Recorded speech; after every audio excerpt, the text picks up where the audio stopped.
We saw that the Torah enumerates 4 different levels of sin offerings. That of the anointed priest, the high priest, Kohen HaMashiach, and then of the whole congregation, which means the Sanhedrin,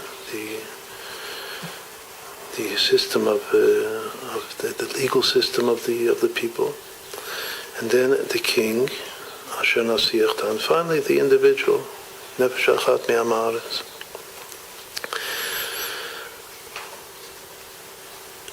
The first phrase of the high priest reads, Im HaKohen HaMashiach Yechta, if the anointed priest sins. Those 4 words add to equal 512, which is 2 times Aharon, who is the high priest, and who is the archetypal figure of the high priest in all generations to be. Every high priest is called Aharon.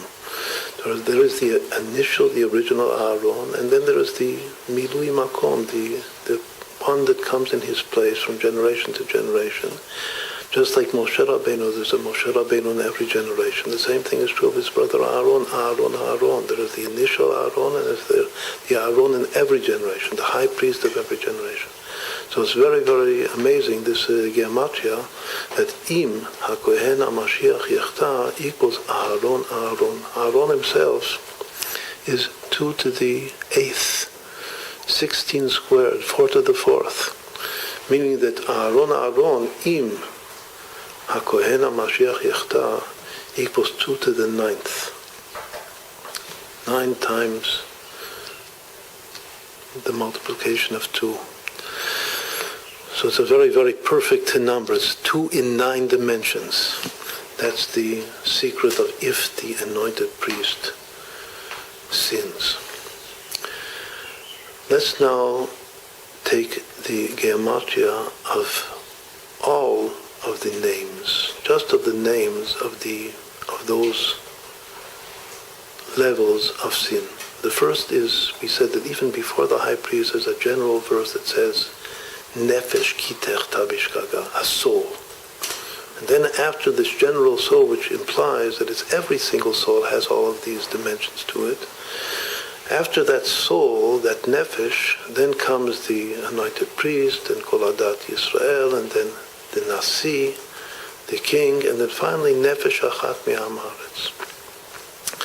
If all of those are added together, then the remarkable gematria that we arrive at is that it equals exactly 7 times 512.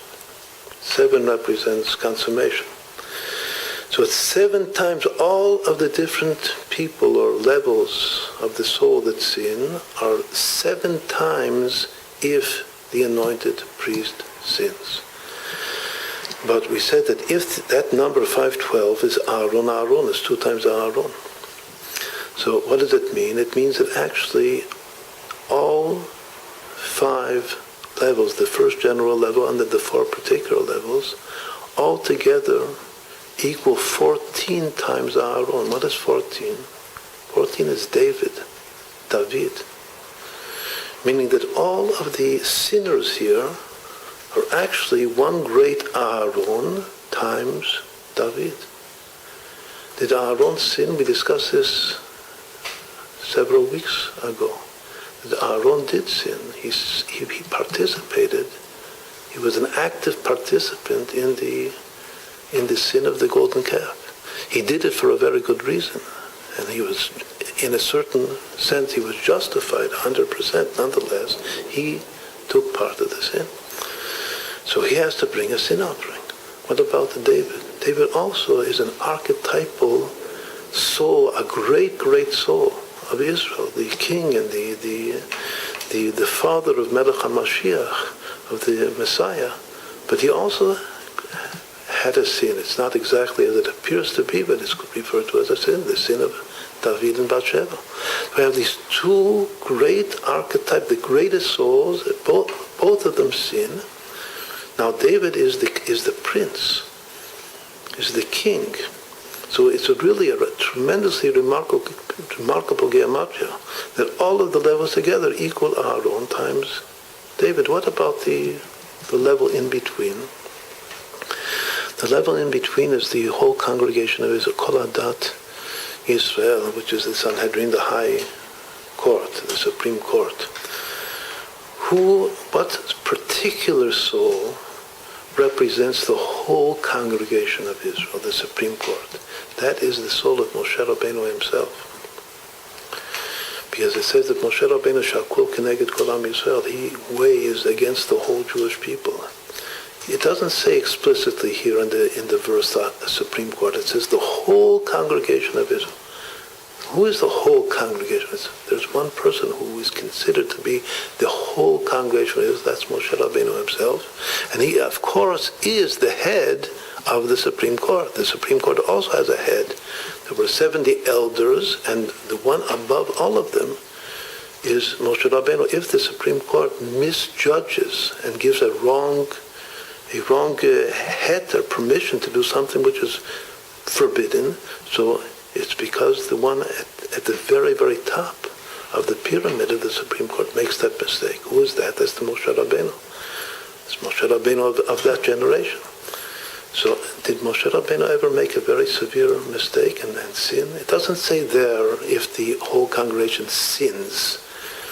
Of the high priest and of the king and of the individual, it all says sin. The word sin, yechta, or nefesh achat kitechta. But of the Supreme Court, there is a different word. It doesn't say chet, that they sinned. It says yishgu, that they made a mistake. They made an error. So for them, the error, which is a judgmental error, it's considered to be a sin. They have to bring a sin off. The offering that they bring is called a sin offering, but it doesn't say that they sinned. It just says that they made a mistake.